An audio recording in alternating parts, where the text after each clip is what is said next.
This is Travis with Stemulis Regenerative Orthobiologics interviewing Dr. Kristin Oliver today. She's going to tell us all things orthobiologics. Kristin, I know you've been doing this almost 20 years. Can you give us a little background of how you got going and your timeline through all that? Sure. And I can't believe it's been that long. So I started back in about 2006-07, and it was just part of our sports medicine practice, we found patients that weren't really surgical candidates, but had kind of failed all the conservative stuff. They went through therapy, they tried adjustments, all this, and they just weren't healing. So offered biologics way back as an option or an alternative to patients to help them heal a little faster or get something to heal that wasn't healing with normal conservative measures. And when you're saying that, when somebody says they're not a surgical candidate, what's the difference between that? You're saying so people were looking for a conservative approach. What was the difference with those people as you see through your history there? Yeah, so a lot of individuals suffer from soft tissue pain. So a partial tendon tear, not a rupture, but a partial inner substance tear, or tendinosis, a chronic inflammation of a tendon. Something that's just not healing, whether it's because of their age, the continued over-exercising, or even just biomechanics. So for some reason, they're not healing like they're supposed to. And those patients are usually not great surgical candidates. A surgeon can sew or repair or tack a full tear. They can, do certain things. But when it comes to a tendinosis or a partial tendon tear or a partial ligament injury, where surgery is really not something that's going to address it successfully, because a surgeon wants to have a good success rate. And if they don't feel like they're going to get that patient where they want to, these are the people who go to PT, they go to rehab, they try all these things, but then all of a sudden they're still having pain. So those are the people that kind of came to see us. They came to us as came to me as the destination of last resort. They tried everything and still had pain. So normal healthy tendon is dense collagen. It's linear, ropey, elastic. And if you cut it open and you look at it, it's all glistening and white and thick. In fact, if I put a needle in a healthy tendon, I can barely inject any fluid. It's so dense and the collagen has so much substance. Well, there's a spectrum. So an acute inflammation, so let's say I'm out pulling weeds and my elbow hurts for a day or two after, or I'm pitching a baseball game in an inning. In a game, I'm pitching an inning and my elbow's a little sore. I ice it, I rest it, I might take some ibuprofen. That's acute inflammation.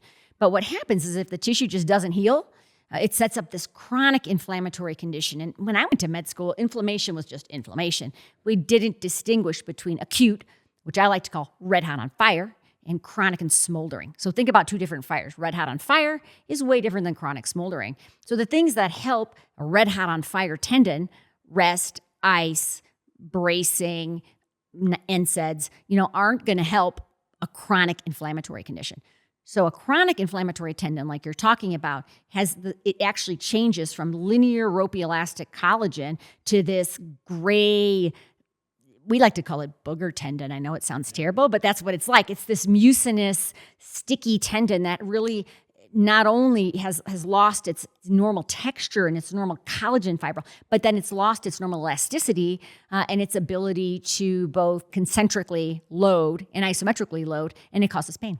So that's crazy because if you look at a normal tendon versus an abnormal tendon, a normal tendon versus a tendinotic tendon, huge difference. So that's where biologics really started. These people who had chronic overuse injuries of tendons or soft tissue areas that really surgery is not a great option. Surgeons will go in and debride them to try to get blood flow to them, but that only brings about your body's baseline ability to heal something, okay? So if something's not healed, you have to ramp it up and almost give a hyper-healing response. So we found that if you concentrated platelets down into what we call platelet-rich plasma, inject them into the area of injury, you could then promote a hyper-inflammatory, a hyper-healing response that would then get normal tissue to regenerate. Kristin, what diseases do you feel like or conditions respond the best to PRP with your, what do you say, 28,000 plus patients you've done? Yeah, there's been quite a few. Yeah, 28,000. It's like 20,000 some and some change. So PRP is best applied to a soft tissue injury that is just not healing or one that you need to have improved quickly. Okay, so soft tissue is a big bucket, right? This includes things like a tendinosis, a partial tendon tear, partial ligament tear, fascia injuries, muscle injuries, nerve entrapment. All of those things kind of fall under that category. So PRP is excellent for those because what you're doing is getting that kind of chronic non-healing area to stimulate its healing. So you repair it and the pain goes away and function returns. Let's go ahead and go into the bone aspirate. Can you describe what that is and why for like joints and things beyond soft tissue you have more success with that? Yeah, so the biggest issue comes basic. You kind of go back and go to basic science. The body heals itself by sending platelets to the area of injury through the bloodstream. All right.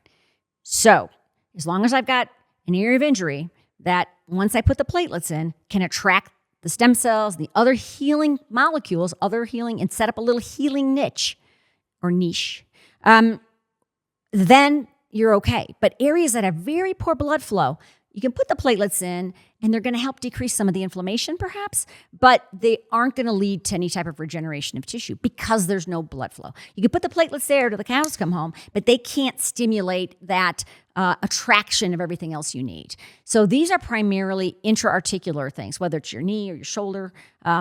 Number one. The second thing is disc in your back, very avascular, or even some soft tissue injuries that have been there for a long time. Like let's say you've got a distal Achilles tendinosis and it's just looks awful. It's going to do better if you can put bone marrow concentrate there because it contains not just the platelets that you need for the fertilizer, but it also contains what I like to say, the seeds.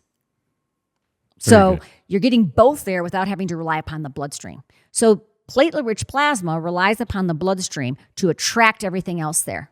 In those places that are avascular or don't have good blood flow, you have to put the platelets there and you have to put the stem cells there.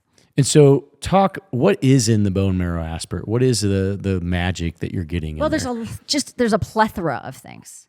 So when we take peripheral bone marrow, it's just like when we take blood. We put it in an FDA-approved device to concentrate the bone marrow. So it's not just fresh harvested bone marrow, it's concentrated bone marrow. And we're looking for the layer that contains the platelets, the stem cells, and multiple other little molecules. One of which we found is key and probably more important than the stem cells is something called IRAP, IRAP, which stands for interleukin receptor antagonist protein, which is this big word, but what it basically is when you have a joint that's suffering from chronic inflammation, there's a whole bunch of like cytokines and chemokines, all these little pissed off molecules. I like to talk them like Pac-Man.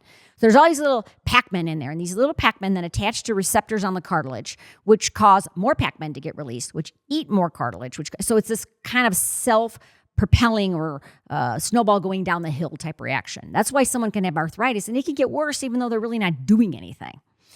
So IRAP, which is in bone marrow concentrate, basically is a molecule that attaches to the receptor the Pac-Man attached to, and then the Pac-Man can't do anything. They just bounce off it.